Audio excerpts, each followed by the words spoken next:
Assalamualaikum warahmatullahi wabarakatuh.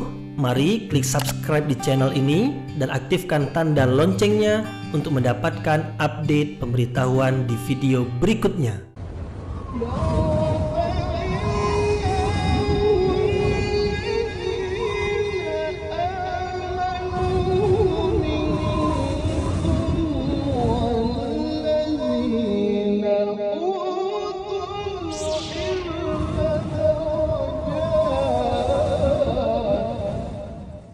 A'udzu billahi minasyaitonir rajim. Bismillahirrahmanirrahim. Assalamualaikum warahmatullahi wabarakatuh.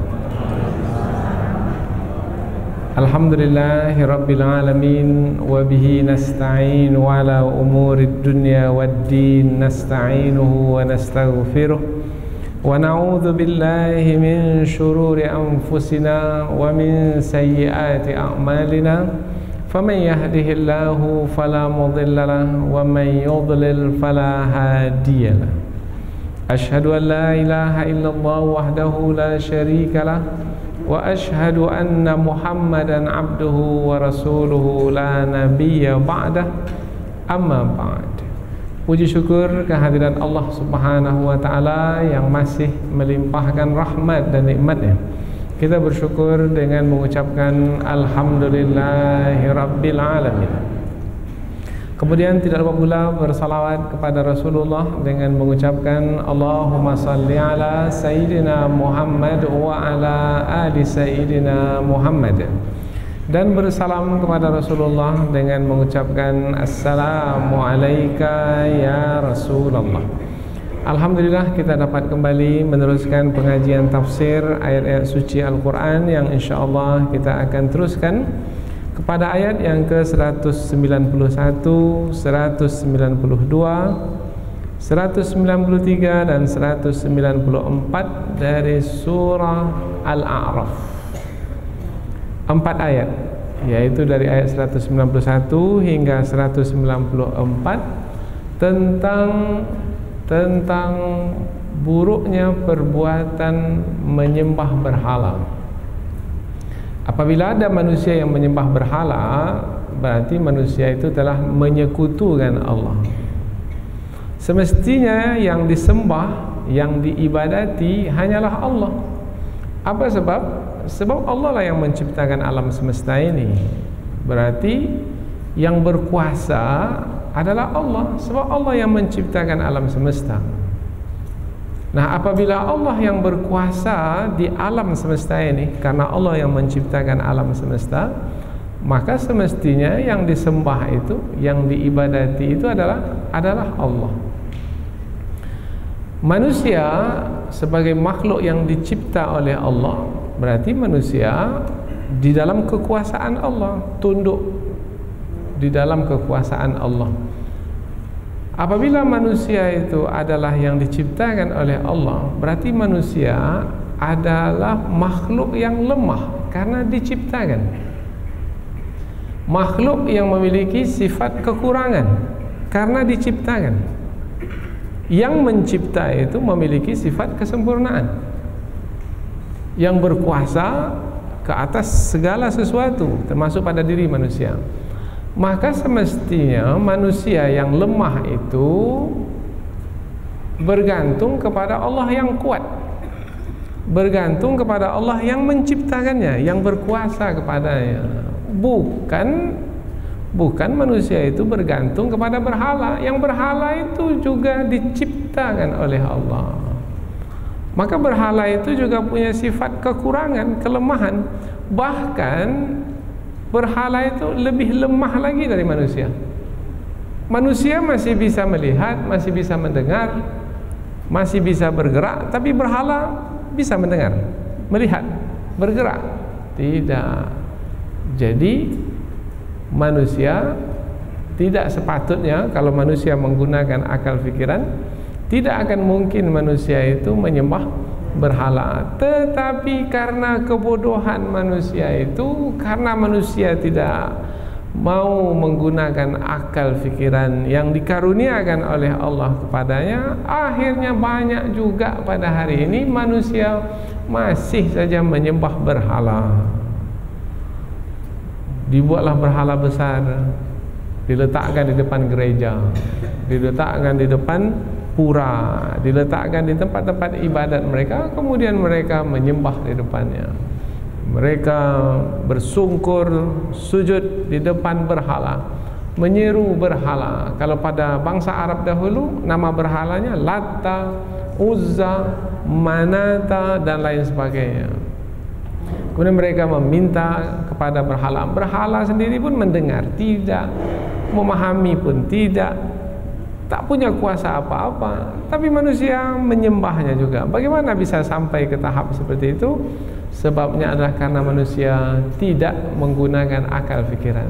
Maka kita berikan judul untuk pertemuan kita, yaitu membahaskan ayat 191 sampai 194, yaitu kebodohan manusia yang menyembah berhala.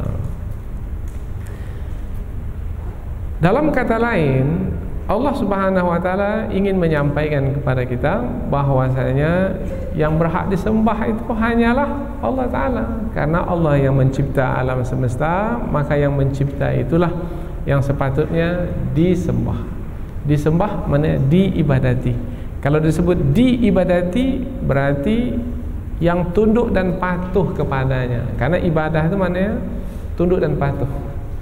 Nah, siapa yang memerintahkan manusia untuk beribadah? Allah. Berarti yang diibadati itu hanyalah Allah. Nah, kalau disebut kata ibadah berarti kaitannya dengan perintah dan larangan. Nah, yang berhak memerintah dan melarang itu hanyalah Allah. Kalau berhala yang diibadati, berarti berhala itu difahami juga sebagai memerintah. Tak ada orang yang memahami berhala itu bisa memerintah. Bercakap pun tak bisa, macam mana mau memerintah? Maka yang semestinya diibadati itu, yang ditujukan ibadah kepadanya, yang manusia itu menjalankan perintahnya dan menjauhi larangannya, hanyalah Allah Subhanahu wa taala. Inilah makna la ilaha illallah. Tidak ada Tuhan yang patut disembah dengan kebenaran kecuali Allah. Nah, sebenarnya ayat ini menerangkan la ilaha illallah, tetapi ayat ini menyampaikan dalam bentuk yang lain, yaitu selain Allah itu bukan Tuhan. Nah, apabila selain Allah bukan Tuhan, berarti Tuhan yang sebenarnya adalah Allah. Asyhadu an la ilaha illallah. Inilah dia hakikat hidup manusia. Andaikan manusia berjalan di atas hakikat ini, kemudian di penghujung usianya mampu menyebut la ilaha illallah, maka perjalanan hidupnya menuju surga. Tapi kalau tidak di atas hakikat ini manusia menjalani hidup, tidak menyembah Allah, tidak akan mungkin dapat menyebut la ilaha illallah di penghujung usia. Karena di penghujung usia itu manusia dalam sakaratul maut, dalam mabuk-mabuk kematian. Maka manusia dalam keadaan lemah, dalam keadaan mabuk, maka bekal yang ia dapatkan sepanjang hidup itulah yang akan membantunya untuk menghadapi keadaan mabuk-mabuk kematian itu, sakaratul maut.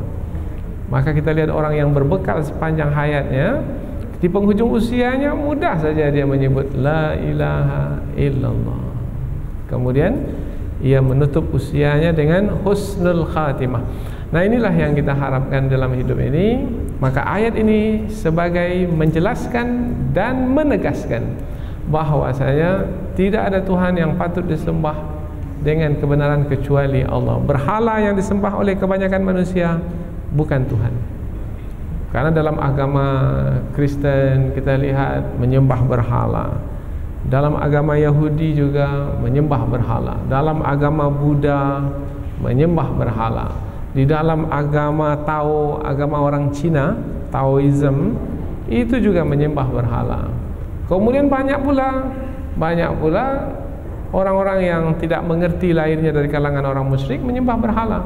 Ada yang berhalanya matahari seperti di Jepang, ada berhalanya sapi seperti di India, ada berhalanya buaya seperti di Papua Nugini, ada yang berhalanya Gunung Kidul Gunung Bromo, ada yang berhalanya batu besar, pohon besar.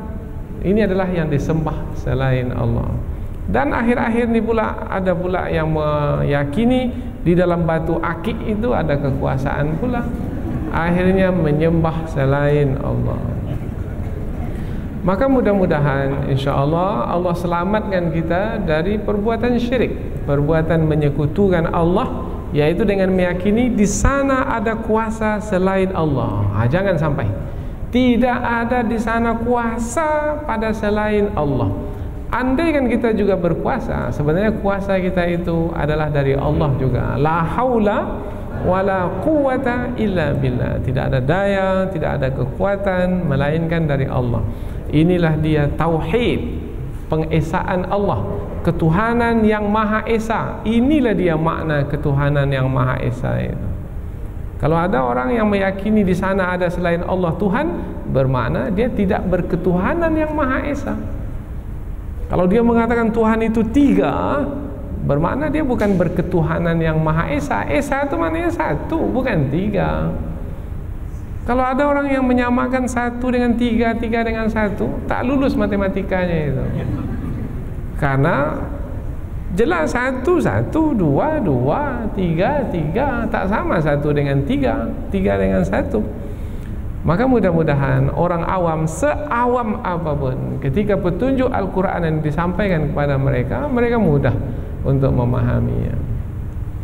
Mudah-mudahan insya Allah di atas hakikat hidup ini kita menjalani hidup, dan mudah-mudahan Allah wafatkan pula di atas hakikat hidup ini, sehingga kehidupan kita setelah kematian nanti adalah kehidupan yang menyenangkan, disebabkan kita berhasil dalam menjalani hidup ini. Semua para nabi dan rasul, seruan mereka yang pertama sekali ketika menyeru kaum mereka adalah ani'budullaha ma lakum min ilahin ghairu. Wahai kaumku, setiap rasul menyampaikan kepada kaumnya, wahai kaumku, beribadahlah kepada Allah dan tidak ada di sana ilah, Tuhan yang patut disembah dengan kebenaran kecuali Allah. Nah, itulah dia pesan yang disampaikan oleh para rasul. Nabi Isa itu yang disampaikan, Nabi Musa itu juga yang disampaikan, Nabi Ibrahim itu juga yang disampaikan. La nufarriqu baina ahadim minhum.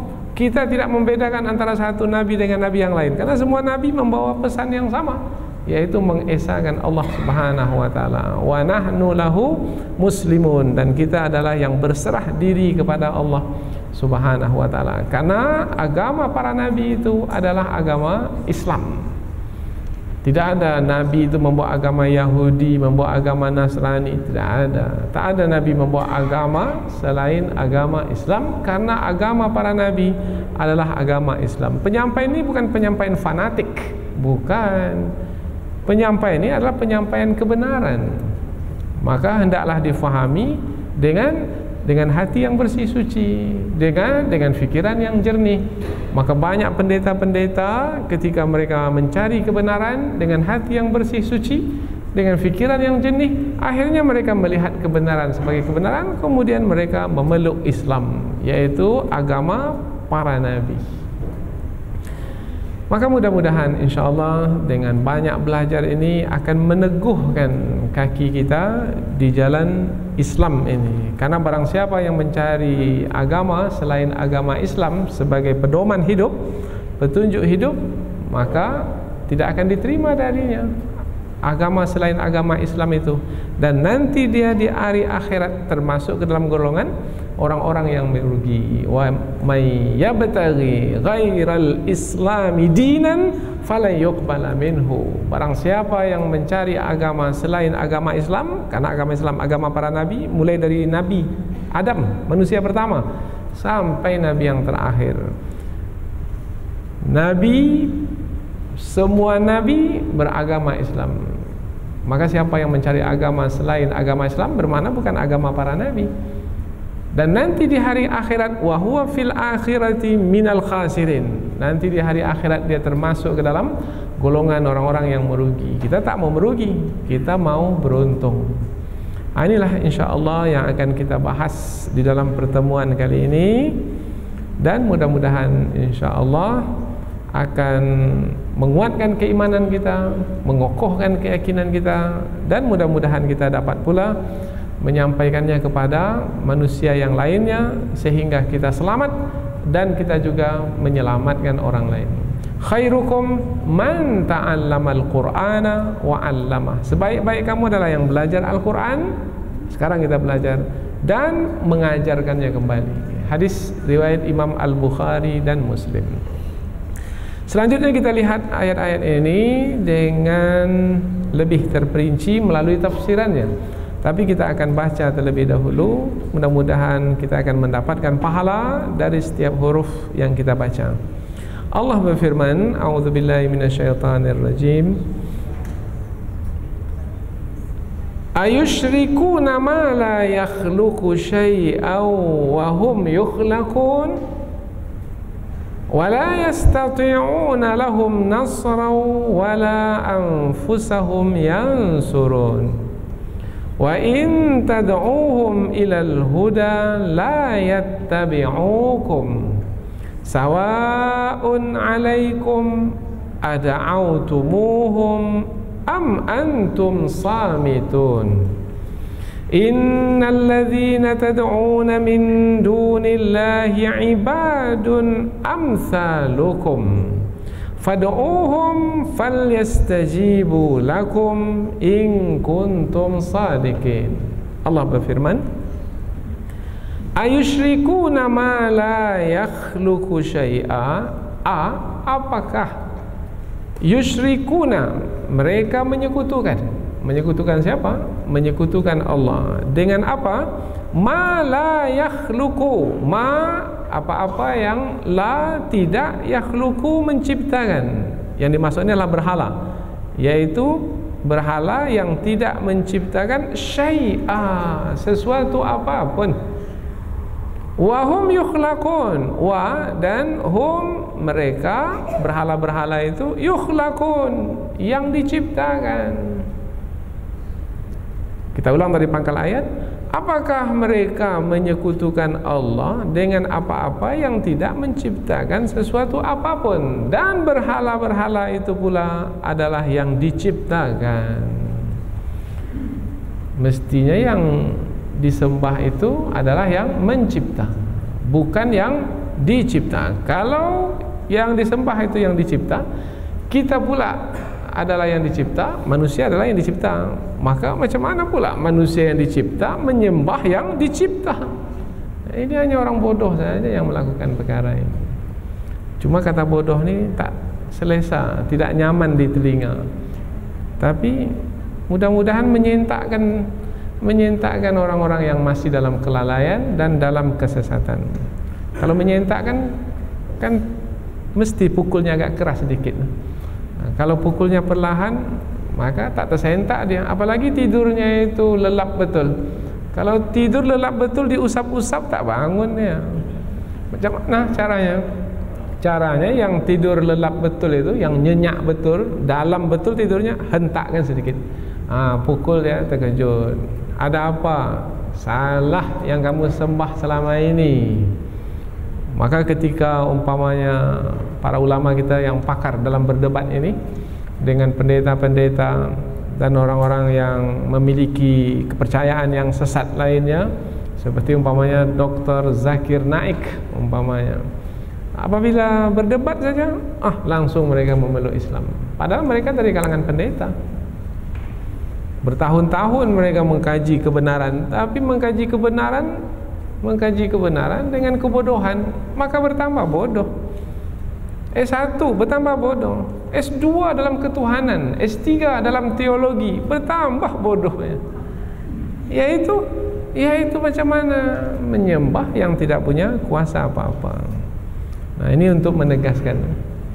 Wala yastati'una lahum nasra. Wa dan la tidak, yastati'una mereka mampu, lahum bagi mereka nasra, pertolongan. Mereka ini siapa maksudnya ini?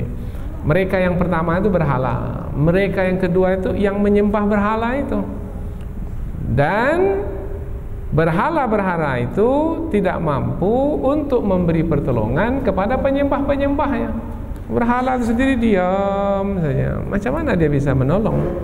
Wala anfusahum, dan tidak pula bisa menolong diri mereka sendiri. Jadi berhala itu tidak bisa menolong diri mereka sendiri. Yansurun, mereka menolong, dan berhala itu tidak mampu menolong diri mereka sendiri. Ayat berikutnya, wa in tad'uuhum ilal huda la yattabi'ukum. Wa in, dan jika, tad'uuhum, kamu menyeru mereka, wahai orang-orang musyrik, jika kamu menyeru berhala-berhalamu itu ilal huda, kepada petunjuk, maknanya supaya berhala-berhala itu memberi petunjuk kepadamu, la yattabi'ukum, berhala-berhalamu itu tidak mampu untuk memberikan petunjuk kepadamu. Macam mana memberikan petunjuk? Bergerak pun tidak, bercakap pun tidak. Yang memberi petunjuk itu yang bisa bercakap. Mau bertanya umpamanya karena sesat dalam perjalanan, di mana jalan yang benar? Diam saja. Bisa dia beri petunjuk? Tidak. Paling tidak dia tunjuklah dengan tangannya ke sana, jalan ke Padang. Dapatlah petunjuk. Ini berhala itu bisa menggerakkan tangannya? Tidak. Dipatahkan tangannya pun dia tak akan melawan, karena dia tidak punya kuasa apa-apa. Sawaun alaikum, ini penegasannya. Sawaun, sama saja, alaikum, atas kamu, ada'autumuhum, apakah kamu menyeru mereka berhala-berhala itu, am antum samitun, am atau antum kamu samitun, berdiam diri. Kamu menyeru atau kamu diam, bagi berhala itu sama saja. Kalau bagi kita beda orang yang menyeru kita dengan orang yang diam. Orang yang menyuruh kita, kita dengar. Orang yang diam, memang dia diam, tak ada suaranya. Apa yang akan didengar? Beda kan? Yang satu kita dengar, yang satu diam, maka kita tak mendengar apa-apa. Tapi bagi berhala, diseru tak diseru, sama saja, memang tak mendengar. Macam mana pula? Nah, jadi bodoh sekali ini orang yang menyeru berhala ini. Berhentilah dari kebodohan, wahai orang yang bodoh. Nah, tapi saya tak tengok ke depan lah. Nanti tengok ke depan marah pula lah dia. Kita ulang dari pangkal ayat. Ini pengajian untuk menyampaikan kebenaran, bukan untuk mencela, bukan untuk merendahkan, menghinakan, tidak. Ini dia hakikat apa adanya. Kalau memang mau mendebat, silakan mendebat. Mana dia kebenaran yang bisa dijadikan sebagai alasan? Kalau memang ia memegang kebenaran. Dan jika kamu menyeru berhala-berhala itu supaya berhala itu memberi petunjuk kepadamu, niscaya mereka tidak akan dapat memberi petunjuk kepadamu. Sama saja atas mereka, apakah kamu menyeru mereka atau kamu berdiam diri saja. Jadi kalau begitu, berhala itu tak ada punya kuasa apa-apa. Ayat berikutnya, innalladzina tad'una min dunillah, inna, sesungguhnya, alladzina, yang, tad'una, yang di sini adalah berhala-berhala ya. Mereka berhala-berhala, tapi kita tak gunakan kata mereka. Sesungguhnya berhala-berhala, tad'una, yang kamu seru, min dunillah, dari selain Allah, ibadun amsalukum, ibadun, makhluk-makhluk. Kita tidak artikan hamba-hamba ya, tapi sebenarnya ibadun itu maknanya hamba-hamba. Mengapa Allah menggunakan kata ibad? Mengapa tidak menggunakan kata yang tidak bernyawa saja, umpamanya makhluk umpamanya? Tapi mengapa menggunakan kata ibad? Nanti dalam tafsir kita terangkan. Amsalukun, yang seumpama dengan kamu, yaitu sama-sama sebagai makhluk ciptaan Allah. Berhala itu ciptaan Allah, kamu pun juga ciptaan Allah. Maka bagaimana ciptaan menyembah ciptaan? Semestinya ciptaan menyembah pencipta. Ini kita ulang berkali-kali ini supaya kita melihat alangkah buruknya perbuatan menyekutukan Allah. Fad'uuhum, maka serulah mereka. Kalau memang iya juga kamu mau membuktikan bahwasanya kamu benar, bahwasanya berhala itu punya kuasa, coba seru mereka itu. Falyastajibu lakum, maka minta kepada mereka supaya, minta kepada berhala itu supaya mengabulkan apa yang kamu minta. Kamu menyeru untuk diselamatkan dalam perjalanan, minta kepada berhala itu supaya diselamatkan dalam perjalanan. Mampu berhala itu menyelamatkan ketika berlayar di laut? Tidak. In kuntum sadikin, in kuntum, jika kamu sadikin, adalah orang-orang yang benar. Kalau memang ia benar bahwasanya berhala itu bisa memberikan manfaat, menyelamatkan umpamanya, maka seru mereka. Kita ulang dari pangkal ayat. Sesungguhnya berhala-berhala yang kamu seru selain dari Allah adalah makhluk seperti kamu.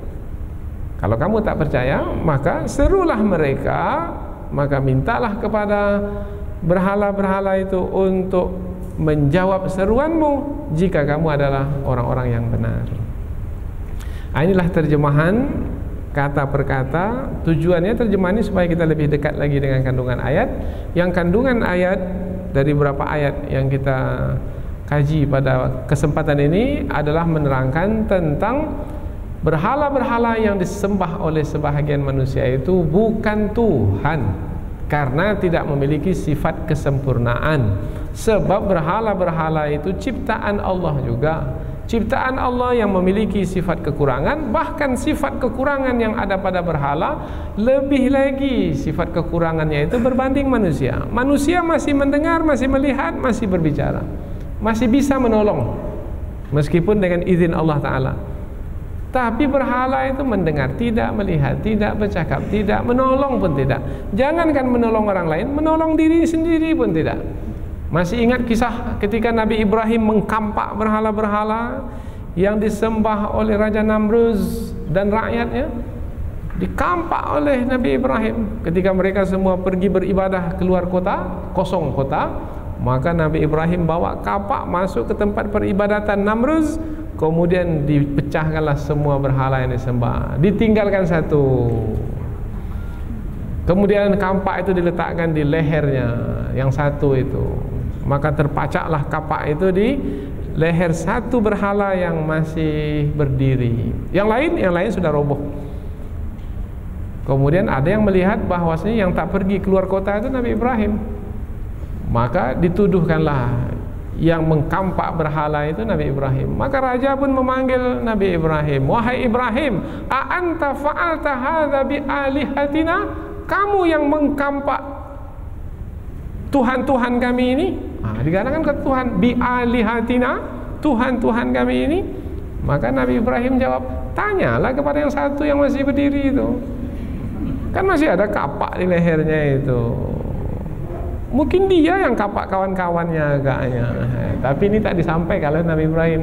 Nabi Ibrahim hanya menyampaikan, tanyalah kepada yang masih berdiri itu kalau dia bisa berbicara. Maka raja pun mengatakan, mana bisa dia menjawab apa yang kami tanyakan kepadanya. Maka Nabi Ibrahim pun jawab, tahu kamu dia tak mendengar, tapi kamu seru juga dia. Bodoh betul lah kamu ini, wahai. Kira-kira. Padahal yang di depannya itu adalah Raja Namruz. Maka pendakwah itu mesti tegas. Keras bukan keras sebenarnya. Hanya telinga orang yang seperti itu saja yang menganggapnya keras. Dakwah itu tidak keras. Dakwah itu lunak, penuh kasih sayang, menyelamatkan, mendinginkan.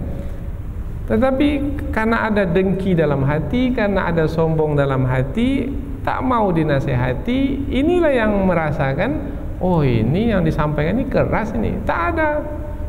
Tidaklah dakwah itu keras. Yang keras itu hati orang yang tak mau dinasehati itu. Hatinya yang keras.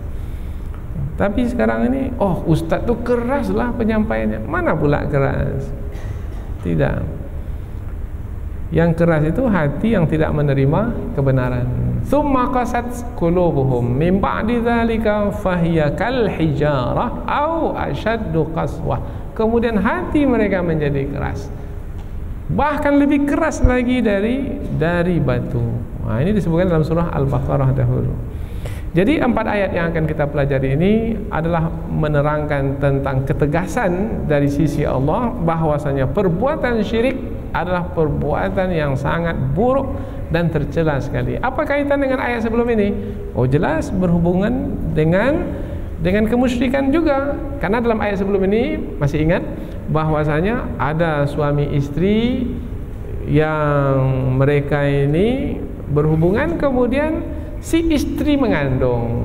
Nah, ketika berlalu kandungannya yang ringan sampai kepada kandungan yang berat dan nanti akan melahirkan, maka suami istri ini pun bermohon kepada Allah, menyeru Allah, "Ya Allah, apabila Engkau berikan kepada kami anak yang tidak cacat, apabila lahir nanti sempurna semua sifatnya, kepalanya, badannya, tangannya, kakinya, maka kami termasuk ke dalam golongan orang-orang yang bersyukur kepadamu karena Engkau yang menciptakan anak ini."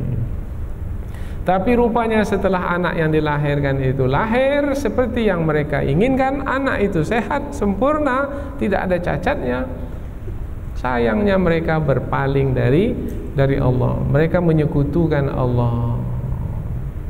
Mereka menyampaikan korban kepada berhala. Kononnya berhala itu yang membuat anak itu lahir dengan selamat.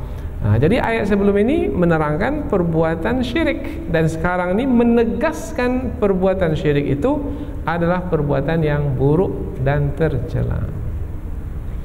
Sekarang kita pindah ke tafsir ayat, yaitu penjelasan yang lebih panjang dari ayat. Tujuannya kita ingin berlama-lama dalam menjelaskan kandungan ayat ini sebagai memberikan siraman ke dalam hati kita supaya iman yang ada dalam hati itu dia tumbuh terus.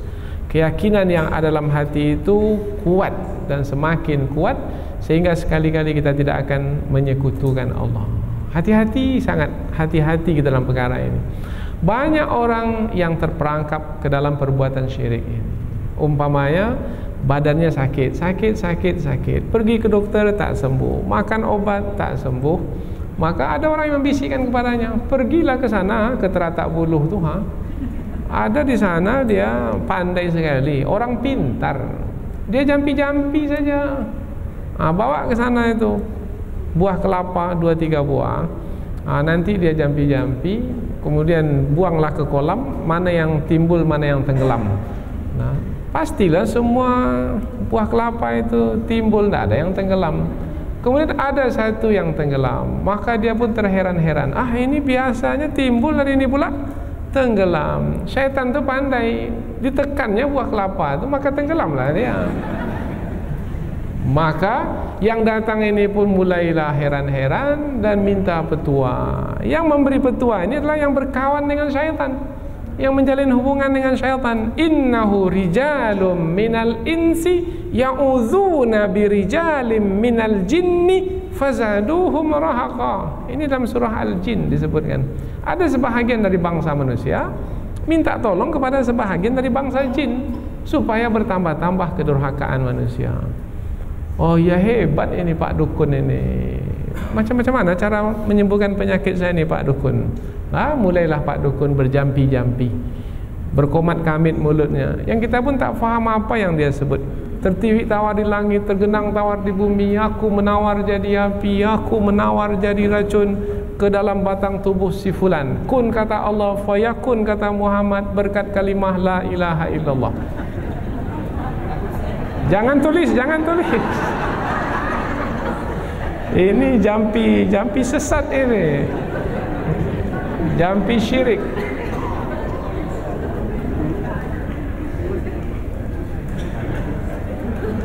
Tapi ada di antara manusia yang tidak menggunakan akal fikiran, dia percaya.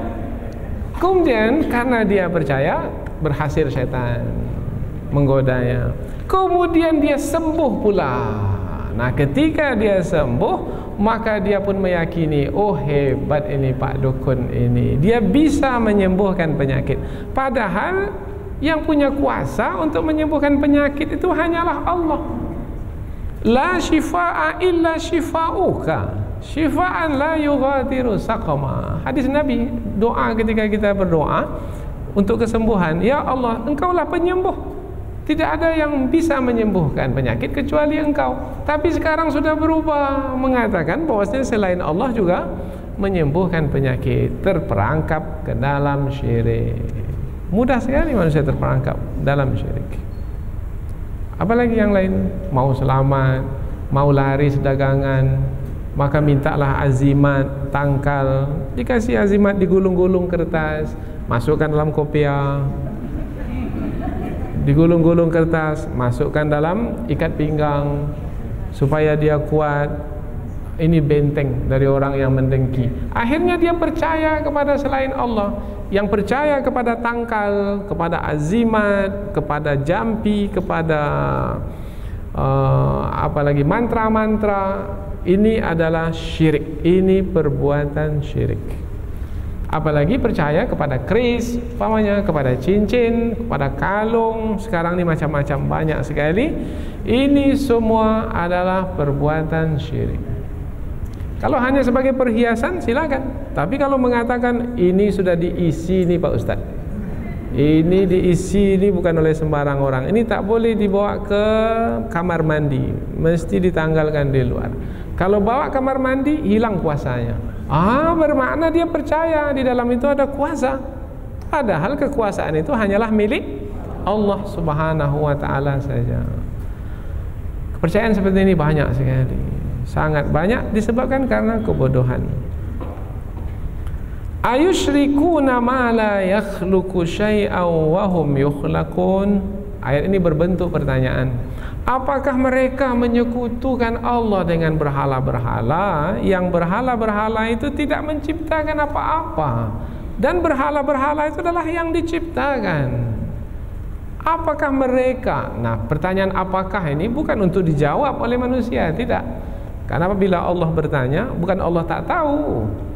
Kalau tak tahu bertanya, bermakna minta jawaban. Allah Maha tahu. Kemudian apabila ayat disampaikan dalam bentuk pertanyaan, maka tujuannya adalah karena pertanyaan ini adalah untuk mengingkari perbuatan mereka yang menyekutukan Allah, maka pertanyaan ini adalah untuk merendahkan kedudukan mereka yang menyekutukan Allah. Mengingkari untuk merendahkan atau menghinakan atau mengkeji perbuatan menyekutukan Allah itu. Ini sudah berkali-kali kita ulang, yaitu umpamanya kita melihat ada seorang anak yang berkata kasar kepada ibunya atau yang memukul ibunya. Itu kan perbuatan yang mesti kita ingkari, maka kita mengingkarinya. Kita mengingkari dengan bentuk pertanyaan, apakah kamu memukul ibumu sendiri yang sudah melahirkan kamu, membesarkan kamu, yang telah banyak berjasa kepadamu? Apakah kamu? Apakah ini bertanya bukan untuk dijawab oleh anak itu, untuk menyatakan buruknya perbuatan anak itu. Apakah kamu memukul ibumu sendiri? Nah, begitu juga di dalam ayat ini. Apakah mereka itu menyekutukan Allah dengan apa-apa yang tidak menciptakan sesuatu pun, dan yang disembah itu pula adalah yang diciptakan? Berarti ayat ini adalah ayat yang menerangkan buruknya perbuatan orang yang menyekutukan Allah. Berikutnya lagi, ayat yang berikutnya, wala yastati'una lahum nasraw wala anfusahum yansurun. Dan berhala-berhala itu tidak mampu untuk memberikan pertolongan kepada mereka, yaitu orang-orang yang menyembahnya, dan juga tidak mampu untuk menolong diri mereka sendiri. Jadi ayat ini, ayat yang kedua dari 4 ayat yang kita pelajari ini, ayat yang kedua ini menerangkan tentang berhala itu. Kalau tadi menerangkan tentang orang yang menyembah berhala. Orang yang menyembah berhala itu perbuatan mereka itu perbuatan buruk, perbuatan yang mesti diingkari. Nah, setelah Allah menerangkan tentang buruknya perbuatan orang yang menyembah berhala, Allah menerangkan pula tentang berhala itu sendiri. Jadi dua perkara yang diterangkan. Tadi yang menyembah berhala. Sekarang berhala yang disembah. Berhala yang disembah itu adalah yang tak mampu menolong. Jangankan menolong orang lain, menolong diri sendiri pun tak mampu. Jadi kalau tak mampu menolong, berarti tak punya kuasa. Kalau tak punya kuasa, untuk apa diseru? Untuk apa disembah? Untuk apa? Untuk apa dipuji, dipuja? Karena tak punya kuasa apa-apa. Mengapa kita menyeru Allah Subhanahu wa taala? Karena kita punya sifat kekurangan. Kita tak mampu menjamin keselamatan kita dalam perjalanan. Mengapa kita menyeru Allah, ya salam, salimna, wahai yang maha memberikan keselamatan, selamatkan kami? Karena kita meyakini bahwasanya Allah itu adalah yang menyelamatkan. Boleh saja kita berusaha untuk berhati-hati di perjalanan, tetapi yang memberikan keselamatan adalah Allah. Berapa banyak orang yang berhati-hati dalam perjalanan tapi tak selamat juga. Karena bukan usaha kita yang menentukan keselamatan. Allah dengan izinnya, dengan kehendaknya memberikan keselamatan. Maka kita pun menyeru Allah yang memang memberikan keselamatan. Benar, ini dia kebenaran. Ini yang difahami oleh orang yang berakal. Tapi di sana banyak juga yang tidak berakal, tidak menggunakan akal. Kalau tidak menggunakan akal sama dengan tak berakal. Kalau tidak menggunakan akal sama tak berakal. Dia punya kendaraan, mestinya kendaraan itu bisa dia bawa untuk ketujuan ke masjid umpamanya. Tapi dia letakkan saja kendaraannya di rumah, tak dia bawa-bawa. Dia beli tapi dia tak bawa-bawa. Kemana-mana jalan kaki, sama dengan tidak berkendaraan. Saya punya kendaraan, tapi kendaraan tak dipakai, sama dengan tidak berkendaraan. Akal ada, tapi tak digunakan, sama dengan tak berakal. Tak berakal aja. Wah, itu bahasa Minang. Tapi kalau itu tuh berat itu. Apalagi yang pakai satu lagi kata itu, tak bau tak baca. Oh, itu lebih berat. Karena kemuliaan manusia ada pada akal manusia, pada otak manusia. Itu yang menghantarkan kepada hakikat kebenaran. Walaqad karramna bani Adam, dan kami telah memuliakan anak Adam. Dengan apa Allah muliakan anak Adam berbanding dengan binatang ternak? Akal. Binatang ternak mendengar, melihat, bergerak. Tapi binatang ternak tidak memiliki akal. Maka dalam ayat sebelum ini, masih ingat ayat sebelum ini, di saat manusia memiliki hati tapi tidak memahami dengannya, memiliki telinga tapi tidak mendengar dengannya, dan memiliki mata tidak melihat dengannya, dan memiliki akal tidak berfikir dengannya, maka manusia itu seperti binatang ternak, bahkan lebih sesat lagi dari binatang ternak. Ini ayat sebelum ini. Jadi ayat-ayat ini saling kait berkait, masih lagi dalam satu kumpulan yang sama, yaitu untuk menyelamatkan manusia dari kesesatan. Dan syirik itu adalah dosa yang paling besar. Inna syirka la zulmun azim. Inna syirka la zulmun azim. Sesungguhnya syirik adalah kezaliman yang paling besar. Musuh pada hari ini betul yang dikelolanya dengan baik, yaitu program-program kemusyrikan. Sehingga banyak manusia jadi tertipu dan terpedaya. Ingin kebal, dah ada dunia mistik. Ingin tetap cantik, ada pula dunia mistik. Apa yang dimasukkan ke dalam tubuh? Ke muka. Ya, ada namanya susuk namanya. Percaya bahwasanya susuk itu bisa membuat wajah awet muda. Allahu Akbar. La haula wala quwata illa billah. Begitu kebodohan pada hari ini. Berlomba pula untuk memasukkan susuk. Susuk itu bukan satu dua, macam-macam susuk. Itu adalah kebodohan. Percaya kepada selain Allah. Macam mana cara kalau sudah melakukannya? Bertaubat kepada Allah Subhanahu wa taala sebelum terlambat. Karena inilah yang akan menyelamatkan kita nanti di hari akhirat. orang yang melakukan dosa syirik kemudian dia tidak segera bertaubat dan mati dalam keadaan membawa dosa syirik, ia akan dikekalkan di dalam neraka selama-lamanya. Innallaha la yaghfiru an yushraka bihi wa yaghfiru ma duna dzalika liman yasha. Allah tidak akan mengampuni dosa syirik, dan Allah mengampuni dosa selain dosa syirik. Maksudnya adalah siapa yang melakukan dosa syirik kemudian dia tidak bertaubat, sampai mati dia tak bertaubat, Allah tidak akan mengampuni dosa syiriknya itu. Maka berat ya. Dan siapa yang melakukan dosa syirik, semua pahala amalannya terhapus. Semua pahala. Begitu dahsyatnya dosa syirik itu. Maka berhati-hati dengan kemusyrikan yang sekarang ini merajalela, banyak sekali. Hati-hati. Karena kadang-kadang sakit pergi ke dukun. Mau dipilih nanti dalam pemilihan umum, pergi ke dukun. Supaya orang yang dia kehendaki itu tunduk kepadanya, pergi ke dukun. Sehingga dukun yang bodoh itu disebut pintar, orang pintar. Ada pula dukun ketika ada pesawat hilang entah kemana, dia teropong pesawat itu. Kemudian dia katakan, oh pesawat itu masih ada di sana. Sampai sekarang pesawat tak muncul-muncul. Ini kebohongan, kebodohan. Tak tahulah bagaimana manusia bisa sampai ke tahap yang seperti ini. Ayat berikutnya, wa in tad'uhum ilal huda la yattabi'uh. Dan jika kamu menyeru mereka, menyeru berhala-berhala itu, nah berhala itu di sini disebut dengan mereka. Padahal kata mereka itu biasanya dipakaikan kepada manusia, kepada makhluk hidup. Tetapi di sini digunakan kepada berhala, seakan-akan berhala itu manusia, padahal bukan manusia.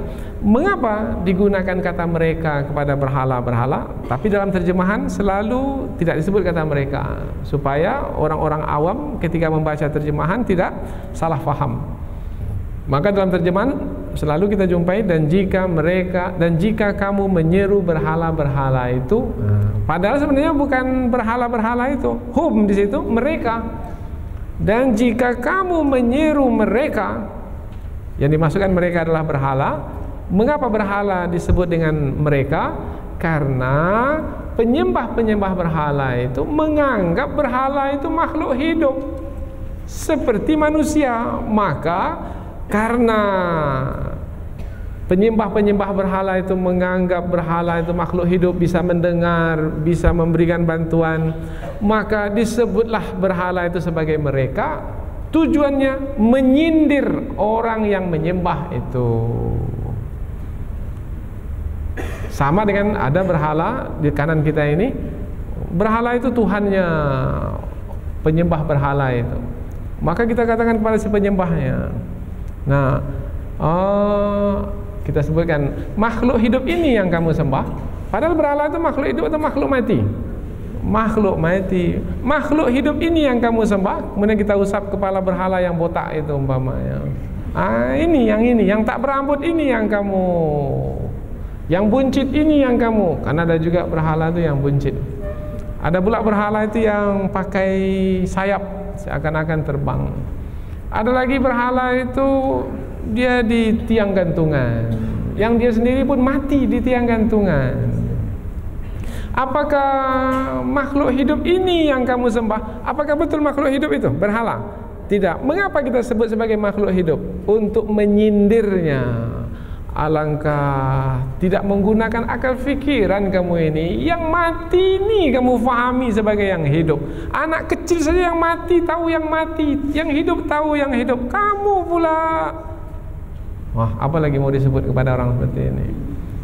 Kamu pula mengaku sebagai orang yang pintar, berpendidikan tinggi, orang kota, orang canggih di zaman sekarang ini, tapi kamu tak bisa membedakan mana yang makhluk hidup, mana yang makhluk mati, benda mati.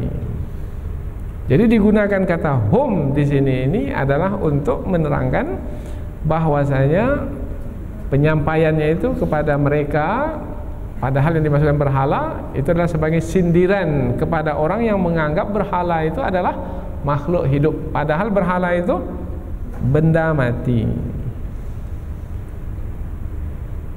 Dan jika kamu menyeru berhala-berhala itu supaya memberi petunjuk kepadamu, la yattabi'ukum, tidak akan memberi petunjuk kepadamu.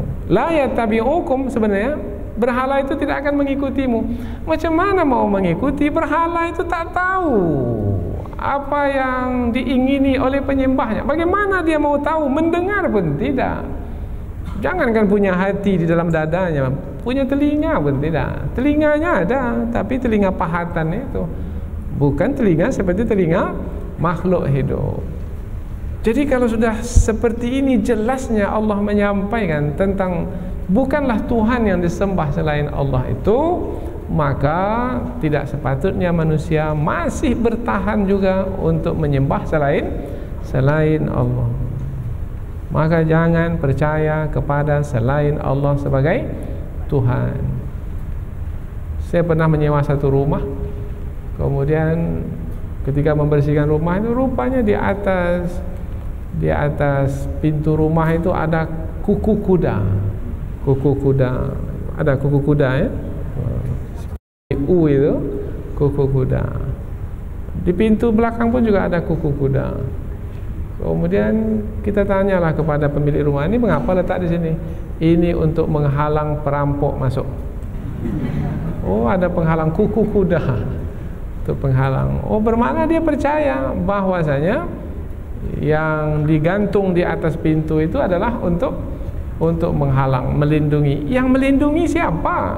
Yang menolong siapa? Tak ada yang melindungi dan menolong kecuali Allah Ta'ala. Tapi masih juga percaya kepada khurafat, benda-benda karut seperti itu. Macam-macam ya. Mau mendirikan rumah, ditegakkanlah tiang satu. Tiang yang pertama diletakkan apa di situ di tiang tuh? Pisang diletakkan. Apa lagi? Allahu Akbar. Inilah khurafat. Apalagi sampai menabur-naburkan beras, jadi mubazir. Ada lagi yang disiramkan, ada lagi yang ditanamkan. Ini semua adalah syirik. Dulu anak kecil, kalau masih kecil lagi, ada yang digelangkan gelang hitam di tangannya, ada yang dikalungkan kalung dari kain warna hitam. Kita tanya, mengapa ini dipakai ini? Ini supaya tidak kena palasik.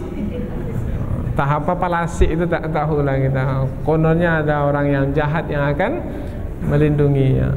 Ini kepercayaan karut, khurafat yang tidak ada pembenarannya satu pun di dalam Islam berupa dalil, baik itu dari Al-Quran ataupun dari hadis Rasulullah Sallallahu Alaihi Wasallam.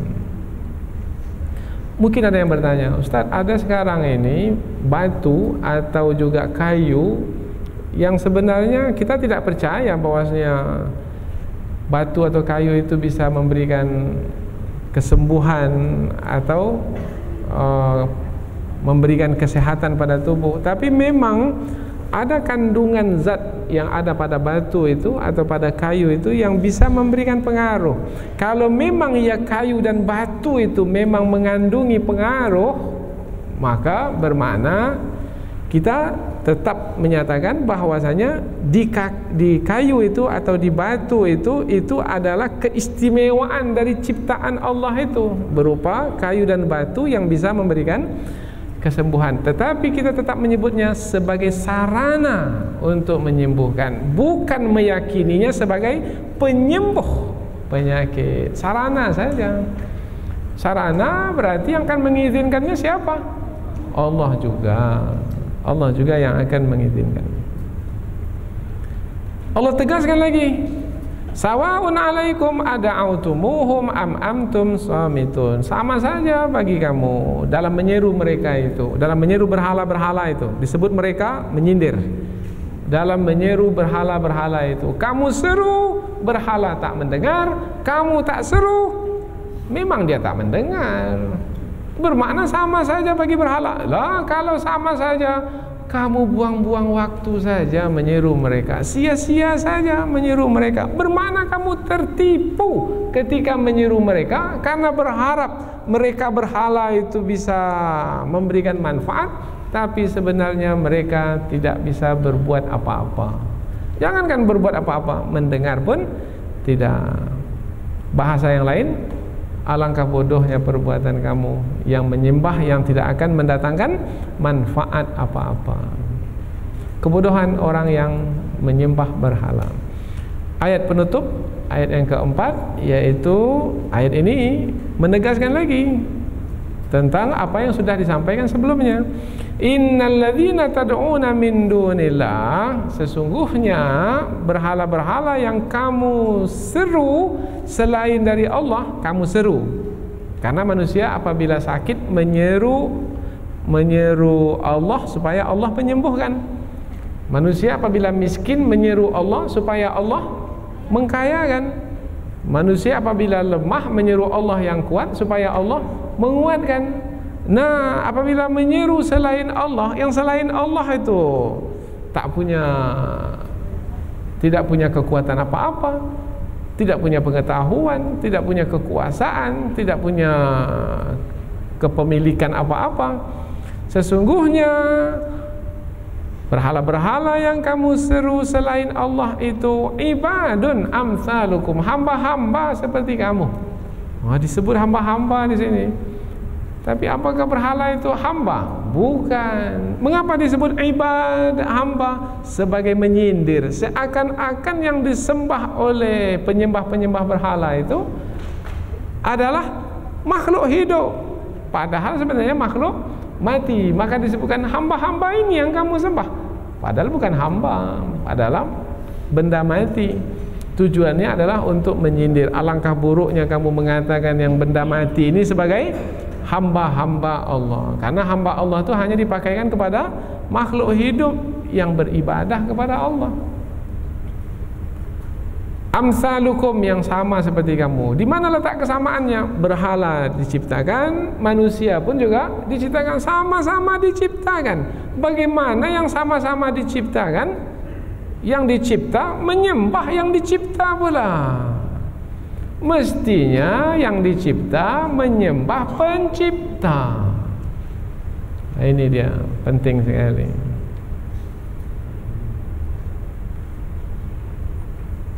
Menyembah, kalau disebut kata menyembah itu tunduk dan patuh. Tunduk dan patuh. Menyembah itu beribadah. Beribadah itu maknanya tunduk dan patuh. Kalau disebut tunduk dan patuh, bermakna di sana ada perintah yang diikuti, tunduk patuh. Atau ada larangan yang dijauhi, tunduk patuh, larangan dijauhi. Tapi kita juga menjumpai manusia itu juga memerintah, juga melarang. Suami umpamanya, suami itu juga memerintah istrinya. Suami itu juga melarang istrinya. Maka apakah si suami ini disebut juga sebagai Tuhan? Kalau perintah suami itu bertentangan dengan perintah Allah, larangan suami itu bertentangan dengan larangan Allah, bermakna dia memerintah dengan hawa nafsunya sendiri, melarang dengan hawa nafsunya sendiri, maka si suami ini telah menetapkan dirinya sebagai Tuhan. Nah, si istri tidak boleh tunduk dan patuh kepada perintah suami yang bertentangan dengan perintah Allah. Sebab perintah yang mestinya dipatuhi itu hanyalah perintah Allah. Itulah dia la ilaha illallah. Kalau patuh juga kepada perintah suami, yang perintah suami itu bertentangan dengan perintah Allah, bermakna telah menyekutukan Allah. Kalau rakyat itu patuh juga kepada perintah pemimpin, yang perintah pemimpin itu bertentangan dengan perintah Allah, bermakna telah menyekutukan Allah. Kalau dukun itu patuh kepada perintah syaitan, yang perintah syaitan itu pasti bertentangan dengan perintah Allah, berarti telah menyekutukan Allah. La ta'ata li makhlukin fi ma'siyatil khaliq. Tidak ada ketaatan kepada makhluk. Kalau ketaatan kepada makhluk itu bisa membawa kepada kemaksiatan kepada Allah Subhanahu wa taala. Itu mencemari tauhid yang mesti dijaga. Tak boleh yang diciptakan menyembah kepada yang diciptakan pula, tak boleh. Maka dalam hadis Nabi kan ada disebutkan, andaikan manusia itu dibolehkan untuk menyembah manusia, kalau boleh, tapi kan tak boleh. Andaikan boleh manusia itu menyembah manusia, maka akan diperintahkanlah siapa menyembah siapa? Istri untuk menyembah suaminya, tapi kan tak dibolehkan. Karena penyembahan itu hanya kepada Allah Subhanahu wa taala saja. Ini pula berhala itu yang diciptakan, kemudian yang menyembah itu pun juga diciptakan, maka tidak diperbolehkan. Yang diciptakan menyembah yang diciptakan, apalagi yang disembah itu lebih rendah nilainya dari yang menyembah. Fad'uuhum falyastajibu lakum. Nah, ujung ayat ini namanya ayat cabaran, atau bahasa kita yang biasa kita dengar, ayat menantang. Kalau memang ya kamu benar, wahai penyembah-penyembah berhala, bahwasanya berhala-berhala yang kamu sembah itu punya kemampuan untuk membantumu, seru berhala-berhalamu itu, fad'uuhum, seru berhala-berhalamu itu, falyastajibu lakum, minta kepada berhalamu itu supaya memperkenankan apa yang kamu minta. Tapi bisa berhala itu untuk mengabulkan apa yang diminta oleh penyembahnya? Tidak akan. In kuntum sadikin, jika kamu adalah orang-orang yang benar. Karena mereka tak mampu untuk menerima tantangan, maka terbuktilah kebohongan mereka. Maka orang yang menyembah selain Allah itu adalah berbohong di dalam beribadah, di dalam penyembahan. Mereka bukan dalam kejujuran, mereka ada dalam kebohongan. Mereka bukan di atas jalan yang lurus, mereka dalam kesesatan. Inilah dia 4 ayat yang menerangkan tentang pentingnya mentauhidkan Allah dan buruknya menyekutukan Allah. Mudah-mudahan hidup kita ini dipelihara dan dijaga oleh Allah, yaitu di dalam mentauhidkannya. Dan mudah-mudahan hidup kita ini dilindungi dan dijauhi hendaknya dari perbuatan yang menyekutukan Allah, baik itu perbuatan menyekutukan Allah secara terang-terangan ataupun perbuatan menyekutukan Allah secara sembunyi-sembunyi. Nah, ada syirik besar, ada pula syirik kecil. Nah, syirik yang kecil itu adalah riya. Riya yaitu melakukan sesuatu ibadah bukan karena menjalankan perintah Allah, melakukan sesuatu ibadah karena ingin dilihat oleh manusia. Itu pun juga menyekutukan Allah. Mengapa datang ke majelis ilmu ini? Supaya orang tahu saya ini orang yang taat beribadah, dekat ke masjid. Nah, kalau seperti itu sudah menyekutukan Allah. Tapi disebut sebagai menyekutukan Allah yang kecil, syirik asghar, riya. Maka cepat-cepatlah segera ikhlas. Saya ini beribadah ikhlas karena Allah, menuntut ilmu ikhlas karena Allah, menolong ikhlas karena Allah, memimpin ikhlas karena Allah, mengajar ikhlas karena Allah. Apapun yang dibuat sebagai menjalankan perintah Allah. Dengan demikian insyaallah kita selamat dari syirik dan senantiasa dalam tauhid, dan itulah dia keberuntungan hidup. Subhanakallahumma wa bihamdika asyhadu an la ilaha illa anta wa astaghfiruka wa atubu ilaik. Wassalamualaikum warahmatullahi wabarakatuh.